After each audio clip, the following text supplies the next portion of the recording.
Let's try to understand the ideas of Roman Jakobson, one of the most influential pioneers of structural linguistics in the 20th century. Born in 1896, Jakobson was a Russian-American linguist and literary theorist who, alongside Nikolai Trubetskoy, completely reshaped how language was studied. Instead of treating language as just a collection of words, they analyzed it as a system of interrelated elements, a system governed by rules, oppositions, and patterns. This approach effectively founded modern phonology, the scientific study of sound systems.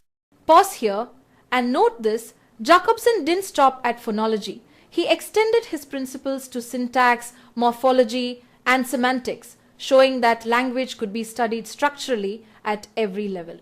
His theory of distinctive features and his search for underlying linguistic universals even influenced Noam Chomsky, helping pave the way for generative grammar.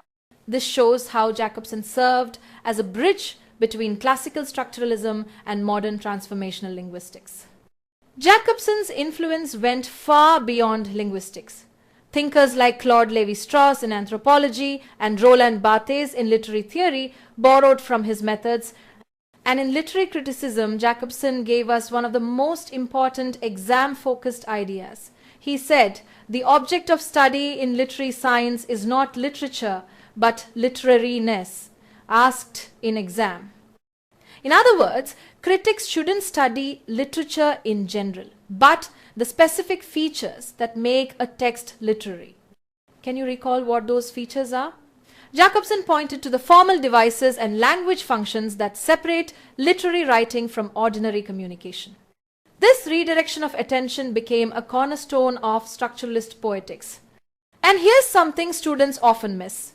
Jakobson introduced the concepts of metaphor and metonymy, asked in exam as fundamental principles of literary language. He argued that poetic and narrative expression often moves either through metaphor, based on similarity and substitution, or through metonymy, based on contiguity and association. Later, structuralist and post-structuralist critics, including Barthes and Lacan, expanded on this insight in their own ways. So when you think of Jakobson, remember, he was not just a linguist but also a theorist who built the bridge between language science and literary criticism. By defining literariness and highlighting metaphor and metonymy, he gave us tools that continue to shape how we analyze texts today. Let's pay attention in one of the most exam-focused models in linguistics, Roman Jakobson's 6 functions of language. This was built on Karl Bühler's earlier organon model, but Jakobson expanded it into a full framework, and remember, this has been asked in exam. So listen carefully. Jakobson wanted to show that language isn't just about passing on information, it actually performs multiple roles depending on context and purpose. He mapped out 6 functions, each tied to a factor in communication. First comes the referential function. This is the most straightforward, it's about context. Language here aims to describe the world, to transmit facts and knowledge. For example, if I say the sky is blue, I'm being referential. The poetic or aesthetic function. This is central to Jakobson's idea of literariness. It's when language draws attention to itself, to its form, rhythm, or pattern. Think of a poem where the sound of the words is just as important as the meaning. This is why Jakobson became so influential in literary studies. Third, the emotive function. Can you guess what this emphasizes? Exactly the speaker. It's about feelings, attitudes, and emotions. When someone says, "I'm so happy" or "I feel terrible," that's emotive. Fourth, the conative function, directed at the receiver. This is when language tries to influence or command. Imperatives like "come here" or "listen carefully" fall into this category. Then comes the phatic function. And here's something fun. This is all about keeping the channel open. When we say, "Hello, can you hear me?" or even small talk like "nice weather today," the goal isn't deep meaning, but checking that communication is alive and flowing. Finally, the metalingual function. This one is about the code itself. It happens when we clarify or check whether we are using the same system. For example, "What do you mean by irony?" or "By poetic, I mean figurative language.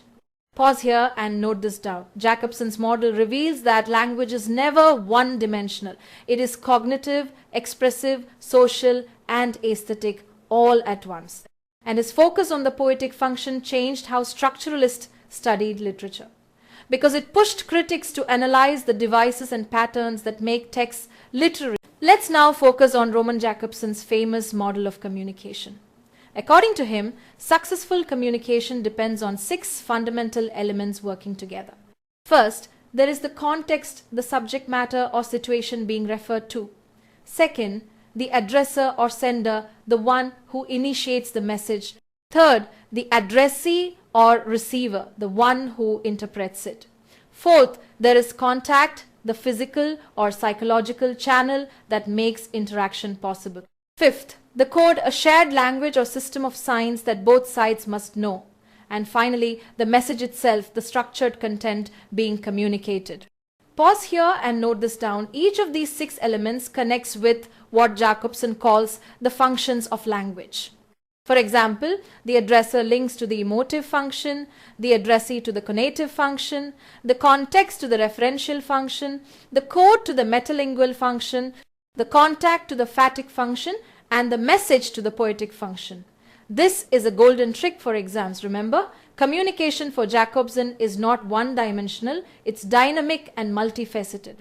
Now let's move to another major contribution, Jakobson's essay on linguistic aspects of translation, published in 1959 in the volume on translation edited by Ruben Brouwer. This essay is central to translation theory. Jakobson begins by saying, don't think of meaning as a mirror of reality. Instead, meaning is always a linguistic phenomenon. It doesn't reside in the object itself, but in the signifier, the word or form through which meaning is carried. So, interpretation always happens within language, not outside it. Jakobson distinguishes 3 modes of translation. First, intralingual translation. This happens within the same language, like paraphrasing or rephrasing. Second, interlingual translation. This is what we usually mean by translation, moving from one language to another, like English to Hindi. Third, and most fascinating, is intersemiotic translation. This means translating words into other sign systems, like turning a poem into a painting or adapting a novel into a film. Let's talk about one of the most important essays in modern linguistics, Roman Jakobson's 2 Aspects of Language and 2 Types of Aphasic Disturbances, published in 1956.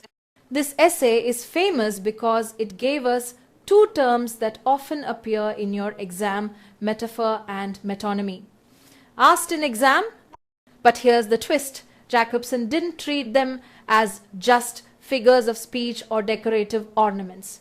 He argued that they are fundamental principles of language itself, shaping how we think, how we speak, and even how literature is created.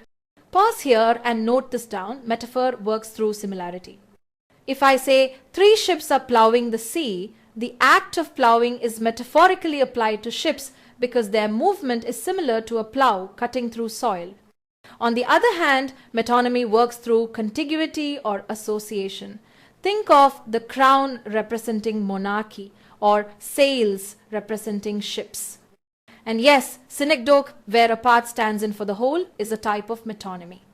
Now here's the golden trick. Jakobson connects these tropes to the very structure of language.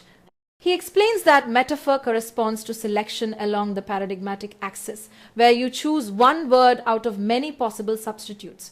Metonymy corresponds to combination along the syntagmatic axis, where words are strung together in meaningful sequences. So every time we speak or write, we are moving between these 2 poles, metaphor and metonymy. And this is where Jakobson makes a brilliant leap. He ties these linguistic functions to disorders of speech, specifically aphasia. This was asked in exam. In cases of similarity disorder, the metaphoric pole is disrupted. The person cannot substitute or link words by resemblance. In continuity disorder, the metonymic pole is impaired. The person struggles with connecting words by sequence or association. To put it simply, metaphor is alien to similarity disorder and metonymy is alien to continuity disorder. Can you recall how this applies to literature?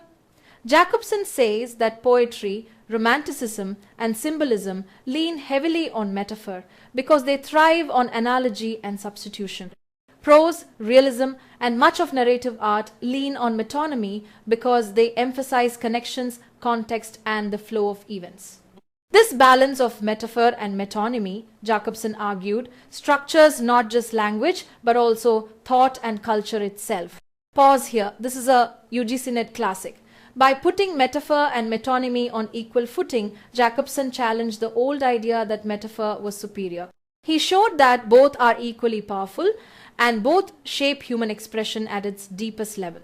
That's why his essay is remembered as a turning point not just in linguistics but also in literary criticism, influencing greats like Claude Lévi-Strauss and Roland Barthes.